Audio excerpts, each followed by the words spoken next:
Our love for our children requires that we do not shove today's problems under the rug, only to be discovered again tomorrow.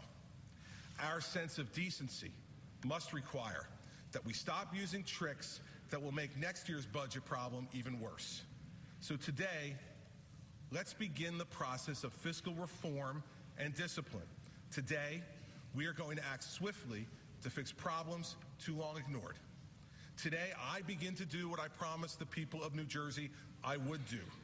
Today, we begin to give them the change they voted for in November.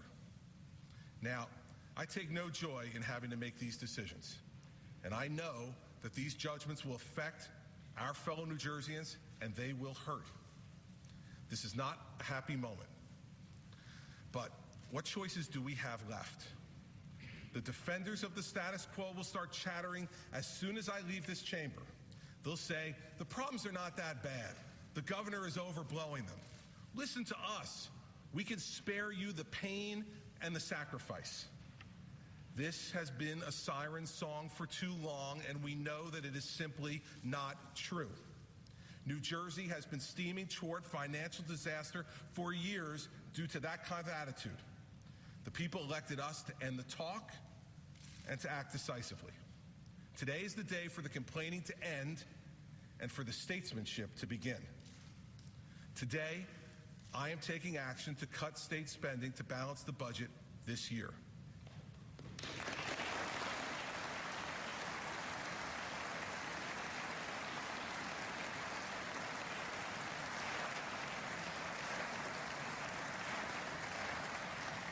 This is the immediate action I am taking. This morning, I signed an executive order freezing the necessary state spending to balance our budget. We will freeze spending of unspent technical balances across a wide array of state programs. This includes everything from unspent funds to upgrade energy systems in state facilities to those aimed at assisting local governments in their consolidation plans. Believe me, I know not everything is painless. Some projects will be delayed or terminated. Some services will be reduced. But in total, we can reduce spending by over $550 million this year by lapsing these unspent balances, by not spending these funds and applying them now towards our multi-billion-dollar budget gap.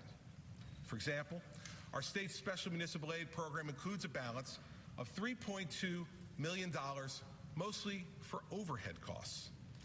This spending is not appropriate, it is not necessary, and it will not be done.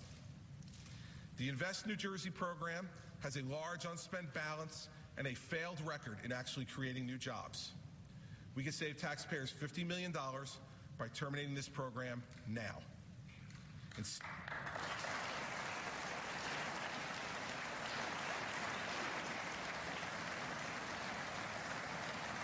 Instead, I believe we should create, without significant public expense, a one-stop shop to clear away obstacles and speed the path to real job creation, the New Jersey Partnership for Action.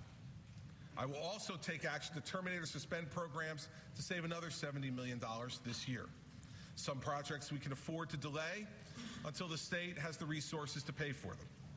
This list would include capital improvements to state buildings, correctional facilities, and state parks. It includes items like the Main Street program, which has both current and long-term funds, which have not been spent yet and will not be realistically spent this year. These funds should be returned to the general fund to help balance the budget. In total, deferral of these long-term projects and items to a less rainy day in New Jersey can reduce spending by $90 million in this fiscal year. We can improve certain practices in the ways we use and collect revenues. Two examples. One, we can accelerate our dispute resolution processes on taxation settlements and save $20 million in this fiscal year.